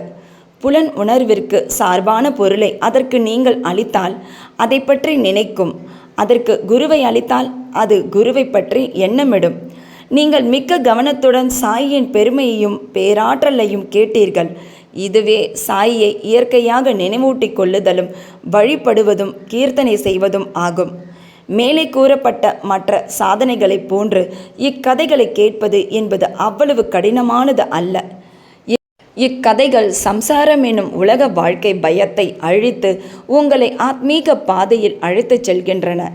எனவே இக்கதைகளை கவனத்துடன் கேளுங்கள், அவைகளை தியானியுங்கள், அவைகளை ஜீரணித்துக் கொள்ளுங்கள். இம்முறை பின்பற்றப்பட்டால் அந்தணர்கள் மட்டுமன்று, பெண்ணினமும் கீழ்குலத்தோரும் தூய்மை அடைந்து புனிதமடைவர். நீங்கள் உங்களது உலக கடமைகளை செய்து கொண்டோ கவனித்து கொண்டோ இருக்கலாம். ஆனால் உங்களது மனத்தை சாய்க்கும் அவரின் கதைகளுக்கும் அளித்து விடுங்கள். பின்னர் அவர் உங்களை ஆசீர்வதிப்பது நிச்சயமாகும். இதுவே மிகவும் எளிமையான வழியாகும். எனினும் அனைவரும் ஏன் அதை பின்பற்றவில்லை? காரணம் என்னவென்றால், கடவுள் அருளின்றி முனிவர்களின் கதைகளை கேட்கும் ஆர்வம் நமக்கு வருவதில்லை. கடவுள் அருளால் எல்லாம் தட்டு தடங்கலின்றியும் எளிதாகவும் நடந்தேறுகின்றது. முனிவர்களின் கதைகளை கேட்பது என்பது ஒரு வழியில் அவர்களின் சத்சங்கத்தை பெறுதலை நிகர்ப்பதாகும். முனிவர்களின் கூட்டுறவின் முக்கியத்துவமானது மிகவும் பெரியது. நமது உடல் உணர்வையும் அகங்காரத்தையும் அகற்றி பிறப்பு இறப்பு என்னும் சங்கிலி தொடர்ச்சியை அறவே அழிக்கிறது. இதய முடிச்சுகளை எல்லாம் துண்டாக அறுத்துவிட்டு தூய உணர்வான கடவுளிடத்திலேயே நம்மை அழைத்துச் செல்கின்றது. புலன் உணர்வு விஷயங்களை பற்றி நமது அவாவின்மையை நிச்சயம் அதிகரித்து இன்ப துன்பங்களை நாம் முழுவதும் லட்சியம் செய்யாதவராக்கி ஆத்மீக பாதையில் மேன்மேலும் நம்மை அழைத்துச் செல்கின்றது. நாமஸ்மரணம், வழிபாடு அல்லது பக்தி போன்ற சாதனைகள் உங்களிடம் இல்லையாயினும் ஞானிகளிடம் உங்கள் முழு இதயத்தோடு சரணாகதி அடைவீர்களானால் இவ்வுலக வாழ்வினும் பெருங்கடலுக்கு அப்பால் அவர்கள் நம்மை பத்திரமாக இட்டு செல்வார்கள். இக்காரணத்துக்காகவே முனிவர்கள் உலகில் அவதரிக்கிறார்கள். உலகத்தின் பாவங்களை அடித்துச் செல்லும் கங்கை, கோதாவரி, கிருஷ்ணா, காவேரி முதலிய புனித ஆறுகள் கூட முனிவர்கள் ஸ்நானத்திற்காக தங்களிடம் வரவேண்டும் என்றும் தங்களை புனிதப்படுத்த வேண்டும் என்றும் விரும்புகின்றன. முனிவரின் பேராற்றல் அத்தகையது. முந்தைய பிறவிகளில் நாம் செய்த நற்கர்மங்களின் சேமிப்பு குவியல்களால் நாம் சாய்பாபாவினுடைய திருவடிகளை அடைய பெற்றோம். சாயின் ரூப தியானத்துடன் இந்த அத்தியாயத்தை நாம் முடிக்கிறோம். அத்தகைய சுந்தரமான அழகு படைத்த சாய் மசூதியின் விளிம்பில் நின்று கொண்டு உதியை ஒவ்வொரு பக்தருக்கும் அவரவர் நன்மையை கருத்திற்கொண்டு விநியோகித்து கொண்டிருக்கிறார். இவ்வுலகை வெறுமையாய் கருதி பரமானந்தத்திலேயே எப்போதும் நினைத்து கொண்டிருக்கும் அவர் முன்னால் விழுந்து வணங்குகிறோம். ஸ்ரீ சாயை பணிக. அனைவருக்கும் சாந்தி நிலவட்டும். அத்தியாயம் 11. சகுன பிரம்மமாக சாய். டாக்டர் பண்டிடின் வழிபாடு. ஹாஜி சித்திக் ஃபால்கே. பஞ்சபூதங்களின் மேல் பாபாவின் கட்டுப்பாடு. இந்த அத்தியாயத்தில் பிரம்மத்தின் அவதாரமான சகுன பிரம்மமான சாயை விளக்குவோம். அவர் எங்கனம் வழிபடப்பட்டார், எங்கனம் அவர் பஞ்சபூதங்களை இயற்கை சக்திகளை கட்டுப்படுத்தினார் என்பதையும் காண்போம். சகுன பிரம்மமாக சாய். கடவுளுக்கு அல்லது பிரம்மத்திற்கு 2 விதமான வழிபாடுகள் உண்டு. ஒன்று அவதரிக்காத நிர்குண வழிபாடு, 2 அவதரித்த சகுன வழிபாடு. இரண்டும் ஒரே பிரம்மத்தை குறித்தாலும் நிர்குணம் உருவமற்றது, சகுனம் உருவமுள்ளது. சிலர் முன்னதையும் சிலர் பின்னதையும் வழிபடுவதை விரும்புகிறார்கள். கீதையில் அத்தியாயம் 12 கூறியதை போன்று சகுன பிரம்ம வழிபாடு எளிதானதும் ஆரம்ப காலத்திற்கு உகந்ததும் ஆகும். மனிதனுக்கு உருவம் இருப்பதை போன்று உடம்பு, உணர்வுகள் முதலியன உருவத்துடன் கூடிய கடவுளை வழிபடுவது அவனுக்கு இயற்கையானதும் எளிதும் ஆகிறது. சகுன பிரம்மத்தை சில குறிப்பிட்ட காலக்கூறு வரை வணங்கினாலொழிய நமது அன்பும் பக்தியும் அபிவிருத்தியுறாது. நாம் முன்னேறும்போது அது நம்மை நிர்குண பிரம்மத்தை வழிபட தியானிக்க இட்டு செல்கிறது. எனவே நாம் சகுன வழிபாட்டுடன் ஆரம்பிப்போமாக. உருவம், யாககுண்டம், தீ, ஒளி, சூரியன், நீர், பிரம்மம் ஆகிய 7ம் வழிபாட்டுக்குரியவை. எனினும் சத்குருவே இவை எல்லாவற்றை காட்டிலும் உயர்ந்தவர். பற்றின்மையின் அவதாரமும் முழு மனதார்ந்த தமது அடியவர்களின் உறைவிடமுமான சாயியை இத்தருணத்தில் நினைவு கூர்வோமாக. அவர் மொழிகளில் நமக்குள்ள நம்பிக்கையே ஆசனமாகும். நமது சங்கல்பமாவது பூஜையை ஆரம்பிக்கும் போது சொல்லும் தெளிந்த தீர்மானம் நமது ஆசைகள் அனைத்தையும் உதறி தள்ளுதலாகும். சிலர் சாய் ஒரு பாகவத பக்தர், கடவுளின் அடியவர் என்று கூறுகின்றனர். மற்றும் சிலர் மகா பாகவத பெரும் அடியவர் என்றும் பகர்கின்றனர். ஆனால் நமக்கு அவர் கடவுளின் அவதாரமாவார். அவர் எல்லையற்ற அளவு மன்னிப்பவராகவும் கோபமற்றவராகவும் நேர்மையாளராகவும் மென்மையாளராகவும் சகிப்புத்தன்மை உடையவராகவும் உவமை கூற முடியாத அளவு திருப்தி உடையவராகவும் இருந்தார். அவர் உருவமுள்ளவராக தோன்றினாலும் உண்மையில் உருவம் அற்றவராகவும் உணர்ச்சி வேகமற்றவராகவும் பற்றற்றவராகவும் அந்தரங்கமாக சுதந்திரமாய் இருந்தார். கங்கை நதி தான் கடலுக்கு செல்லும் வழியில் உஷ்ணத்தால் பாதிக்கப்பட்ட ஜீவராசிகளுக்கு குளிர்ச்சி அளித்து புது கிளர்ச்சியூட்டி பயிர்களுக்கும் மரங்களுக்கும் உயிரை அளித்து பலரின் தாகத்தையும் தணிக்கிறது. இதை போன்றே சாயி போன்ற புண்ணிய புருஷர்கள் ஆத்மாக்கள் வாழ்ந்து கொண்டிருக்கும் போதே அனைவருக்கும் துயராற்றி ஆறுதல் நல்குகிறார்கள். கிருஷ்ண பரமாத்மாவும் ஞானி எனது ஆத்மா, எனது வாழும் உருவம், நான் அவரே எனது தூய வடிவம் என்று கூறியிருக்கிறார். சத்து, சித்து, ஆனந்தம் என அறியப்படும் இந்த விவரிக்க இயலாத ஆற்றல் அல்லது கடவுளின் சக்தியே ஷிரடியில் சாயி என்னும் ரூபத்தில் அவதரித்தது. ஸ்ருதி தைத்திரிய உபனிஷதம் பிரம்மத்தை ஆனந்தம் என விவரித்திருக்கிறது. இதை நாம் தினந்தோறும் நூல்களில் படிக்கிறோம் அல்லது கேட்கிறோம். ஆனால் இப்பிரம்மத்தை அல்லது பேரானந்தத்தை ஷிரடியில் பக்த மகாஜனங்கள் அனுபவித்தார்கள். அனைவருக்கும் ஆதாரமான அவருக்கு எவரிடம் இருந்தும் எந்த ஆதாரமும் தேவையிருக்கவில்லை. ஒரு சாக்கு துண்டையே எப்போதும் தமக்கு ஆசனமாக கொண்டிருந்தார். பக்தர்களால் அது ஒரு மெல்லிய மெத்தை கொண்டு மூடப்பட்டிருந்தது. அவர் சாய்ந்து கொள்ள முதுகிற்கு ஒரு திண்டும் அவர்களாலேயே வைக்கப்பட்டது. பாபா தமது அடியவர்களின் எண்ணங்களை மதித்தார். அவர்கள் விரும்பியபடியே தம்மை வழிபட அவர்களை அனுமதித்தார். அவர் முன்னிலையில் சிலர் சாமரம் அல்லது விசிறி வீசினர், சிலர் இசைக்கருவிகள் வாசித்தனர், சிலர் அவரின் கைகளையும் கால்களையும் கழுவினர், இன்னும் சிலர் வெற்றிலைப்பாக்கு மற்றும் பல பொருட்களையும் நைவேத்தியமாக சமர்ப்பித்தனர். ஷிரடியில் அவர் வாழ்ந்தது போல் தோன்றினாலும் அவர் எங்கும் வியாபித்திருந்தார். அவரின் எங்கு நிறை தன்மையை அவருடைய பக்தர்கள் தினந்தோறும் உணர்ந்தார்கள். இவ்வாறாக எங்கனும் வியாபித்திருக்கிற சர்வாந்தர்யாமி சத்குருவுக்கு நமது பணிவான சாஷ்டாங்க நமஸ்காரங்கள். டாக்டர் பண்டிட்டின் வழிபாடு. ஒருமுறை தாத்தையா சாஹிப் நூல்கரின் நண்பரான டாக்டர் பண்டிட் என்பவர் ஷிரடிக்கு பாபாவின் தரிசனத்துக்காக வந்தார். பாபாவை வணங்கிய பின் மசூதியில் அவர் சிறிது நேரம் அமர்ந்திருந்தார். பாபா அவரை தாத்தாபட் கேல்கரிடம் செல்லுமாறு பணித்தார். தாத்தாபட்டிடம் அவர் சென்றார். தாத்தாபட் அவரை நன்கு வரவேற்றார். தாத்தாபட் பூஜைக்காக தமது வீட்டை விட்டு புறப்பட்டார். அவருடன் டாக்டர் பண்டிட்டும் சென்றார். தாத்தாபட் பாபாவை வழிபாடு செய்தார். இதுகாரும் எவரும் பாபாவின் நெற்றிக்கு சந்தனம் பூச துணிந்ததில்லை. மகள் சபதி மட்டுமே பாபாவின் கழுத்தில் சந்தனம் பூசுவது வழக்கம். ஆனால் எளிய மனதுடைய இவ்வடியவரான டாக்டர் பண்டிட் பூஜை பொருட்கள் வைத்திருந்த தாத்தாபட்டின் பாத்திரத்தை எடுத்து போய் அதிலிருந்து பிசையப்பட்ட சந்தனத்தை எடுத்து திரிபுந்திரா எனப்படும் திருநீற்று பட்டையை பாபாவின் நெற்றியில் இட்டார். பாபா எல்லோருக்கும் வியப்பை அளிக்கும் வகையில் ஒரு வார்த்தை கூட கூறாமல் அமைதியாய் இருந்தார். அன்று மாலை தாத்தாபட் பாபாவிடம், நெற்றியில் சந்தனம் பூசுவதை நீங்கள் தடுத்து கொண்டிருந்தாலும் இப்போது டாக்டர் பண்டிட் அங்கனம் செய்ததை தாங்கள் எப்படி அனுமதித்தீர்கள் என்று கேட்டார்.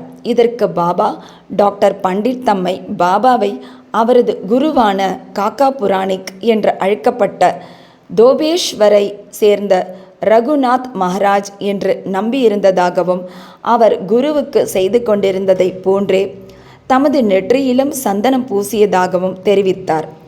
எனவே பாபாவால் தடுக்க இயலவில்லை. டாக்டர் பண்டிட்டிடம் விசாரித்ததில் பாபாவை தனது குரு காக்கா புராணிக் என்று கருதியதாகவும் அதே மாதிரியாகவே அவரை உணர்ந்ததாகவும் கூறினார். எனவே அவர் தனது குருவுக்கு திரிபுந்திரத்தை பாபாவின் நெற்றியிலும் இட்டார். பக்தர்கள் விரும்பியவாறே தம்மை வழிபட பாபா அவர்களை அனுமதித்தார். எனினும் சில சமயங்களில் அவர் வினோதமான முறையில் நடந்து கொண்டார். சில சமயங்களில் பூஜை தட்டை தூக்கி எறிந்து சீற்றமே அவதரித்தது போல் நின்றிருப்பார். அப்போது அவரை எவரை அணுக முடியும்? சில சமயங்களில் அவர் பக்தர்களை கடிந்தார். சில சமயங்களில் மெழுகை காட்டிலும் மென்மையாய் இருந்தார். சாந்தத்துக்கும் மன்னிப்புக்குமான ஓர் உருவமாய் இருந்தார். கோபத்தால் அவர் குலுங்குவது போல் தோன்றினாலும், அவரது சிவந்த கண்கள் சுற்றி சுற்றி உருண்டாலும், அவர் அந்தரங்கமாக பாசத்தின் தாரையாக தாயன்பு உடையவராக இருந்தார். உடனே தமது அடியவர்களை கூப்பிட்டு அவர்களிடம் தாம் ஒருபோதும் கோபமாக இருந்ததே இல்லை என கூறி, தாயார் தங்களது குழந்தைகளை உதைத்தார்களானால் கடலானது ஆறுகளை புறக்கணித்தது என்றால் தாமும் அடியவர்களின் நலன்களை அலட்சியம் செய்வேன் எனவும் பகர்ந்தார். தமது பக்தர்களின் அடிமையான அவர் எப்போதும் அவர்களுக்கு ஆதரவாய் இருப்பதையும், அவர்கள் தம்மை அழைக்கும் போதெல்லாம் மறுமொழி கூறி அவர்களின் அன்பை பெறுவதற்குமே எப்போதும் அவர் பெரிதும் விரும்பினார். ஹாஜி சித்திக் ஃபால்கே. பாபா எப்போது ஓர் அடியவரை ஏற்றுக்கொள்வார் என்பதை அறிய முடியாது. அது அவரது இனிய சங்கல்பத்தையே பொறுத்தது. இக்கூற்றுக்கு சித்திக் ஃபால்கேயின் நிகழ்ச்சி ஓர் எடுத்துக்காட்டு.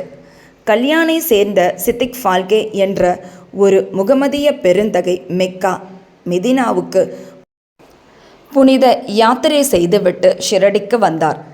வடக்கு நோக்கிய சாவடியில் அவர் வாழ்ந்தார். மசூதியின் திறந்த வெளியில் அவர் அமர்ந்தார். 9 மாதங்கள் பாபா அவரை பொருட்படுத்தவில்லை.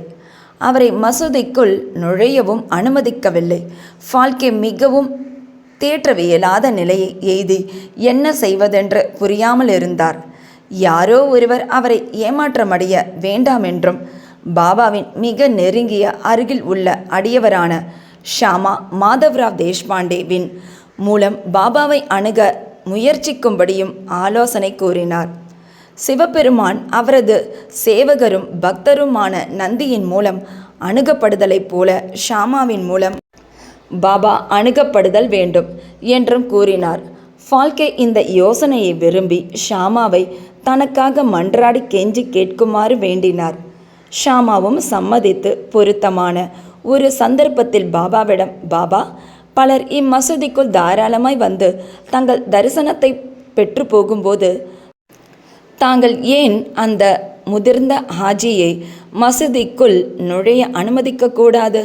அவரை ஒருமுறை ஆசிர்வதித்து அருளலாகாதா என்று அவரை பற்றி பேசினார். அதற்கு பாபா, ஷாமா, நீ விஷயங்களை எல்லாம் புரிந்து கொள்ள இயலாத அளவு முதிர்ச்சியற்றவனாய் இருக்கிறாய். ஃபக்கீர், அல்லாஹ் அனுமதி அளிக்கவில்லை என்றால் நான் என்ன செய்ய முடியும்? அவரது அருளின்றி யாரே மசூதியில் ஏற வல்லார்? நன்று, அவரிடம் சென்று நாளை பார்வை கிணற்றுக்கு அருகிலுள்ள குறுகிய ஒற்றையடி பாதைக்கு வருவாரா என கேட்டு வா என்றார். ஷாமா சென்று உடன்பாட்டு விடையுடன் திரும்பி வந்தார்.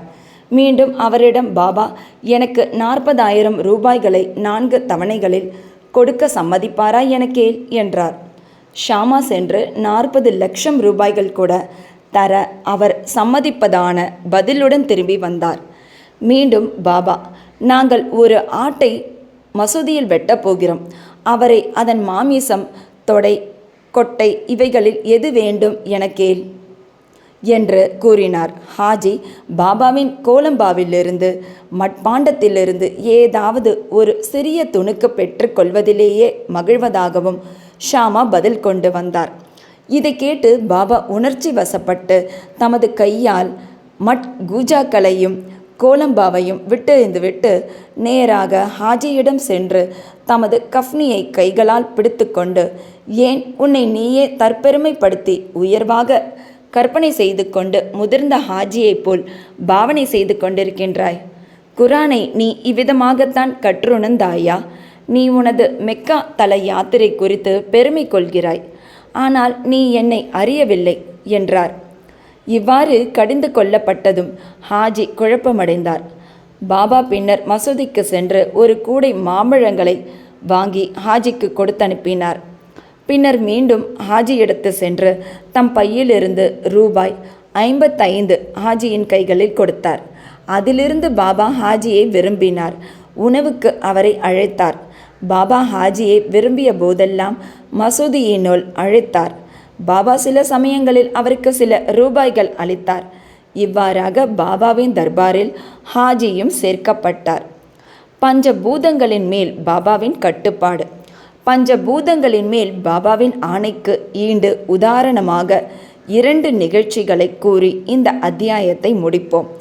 1. ஒரு நாள் மாலை நேரத்தில் ஷிரடியில் பயங்கரமான புயல் வீசியது. கருமேகங்களால் வானம் திரையிடப்பட்டிருந்தது. காற்று பலமாக வீசத் தொடங்கியது. மேகங்கள் கர்ஜித்து மின்னல் பளிச்சிட்டது. மழை வெள்ளமாய் பொழியத் தொடங்கியது. சிறிது நேரத்தில் அவ்விடம் முழுவதும் வெள்ளக்காடாகியது. ஷிரடியில் இருந்த சர்வ ஜந்துக்களும் பறவைகளும் மிருகங்களும் மனிதர்களும் பயங்கர பீதியடைந்து திரளாக மசூதியில் தஞ்சமடைந்தனர். ஷிரடியில் பல கிராம தேவதைகள் இருக்கின்றன. ஆனால் அவைகளில் எவையும் அவர்களின் உதவிக்கு வரவில்லை. எனவே அவர்கள் எல்லோரும் தங்களது பக்தியின் பால் பற்று மீதூறும் தங்களது கடவுளான பாபாவை அவர் குறுக்கிட்டு புயலை தணிக்க வேண்டினர். பாபா மிகவும் மனது உருகினார். பாபா மசூதியிலிருந்து வெளிப்பொழுந்து அதன் விளிம்பில் நின்று பெருத்த இடிமுழக்கம் போன்ற குரலில் புயலை நோக்கி, நிறுத்து, உன் சீற்றத்தை நிறுத்தி அடங்கியிரு என்று கூறினார். சில நிமிடங்களில் மழை குறைந்து காற்று வீசுவது நின்று புயலும் அடங்கியது. பின்னர் சந்திரன் வானத்தில் உதயமாகி மக்கள் நன்றாக மகிழ்வெய்தி வீட்டிற்கு திரும்பினர். 2. மற்றொரு சந்தர்ப்பத்தில் மத்தியான நேரத்தில் மசூதியில் துணியில் உள்ள நெருப்பு பிரகாசமாக எரியத் தொடங்கியது. அதனுடைய ஜுவாலை மசூதியின் விட்டத்தை அடைந்தது. மசூதியில் அமர்ந்திருந்த மக்களுக்கு என்ன செய்வதென்று புரியவில்லை. தண்ணீரை அதன் மீது ஊற்றும்படியோ அல்லது ஜுவாலையை தணிப்பதற்கு வேறு எதுவும் செய்யும்படியாகவோ பாபாவை கேட்க அவர்களுக்கு துணிவு வரவில்லை. ஆனால் சிறிது நேரத்தில் பாபா என்ன நிகழ்ந்து கொண்டிருக்கின்றது என்பதை உணர தலைப்பட்டார். தமது சட்காவை எடுத்து முன்னுள்ள ஒரு தூணின் மீது ஓங்கி அடித்து, கீழிறங்கு, அமைதியாயிரு என்றார். ஒவ்வொரு தடியின் அடிக்கும் ஜுவாலை கீழிறங்கத் தொடங்கி சில நிமிடங்களில் குறைந்து துணி அமைதியாகவும் சாதாரணமாகவும் ஆகியது. இவரே நமது சாய், கடவுளின் அவதாரமாவார். தம்முன் விழுந்து பணிந்து சரணாகதி அடைந்த எந்த மனிதரையும் அவர் ஆசிர்வதிக்கிறார். தினந்தோறும் பக்தியுடன் இவ்வத்தியாயத்தை படிப்பவர் எல்லா கேடுகளில் இருந்தும் விடுபடுவார். இது மட்டுமன்று, எப்போதும் சாயியின் மேல் பக்தியுடையவராகவும் அன்புடையவராகவும் இருந்து வெகு விரைவில் கடவுள் காட்சியை பெறுவார். எல்லா ஆசைகளும் நிறைவேறியவராக, அவாவற்றவராக இறுதியில் உயர்நிலை எய்துவார். ஸ்ரீ சாயியை பணிக. அனைவருக்கும் சாந்தி நிலவட்டும்.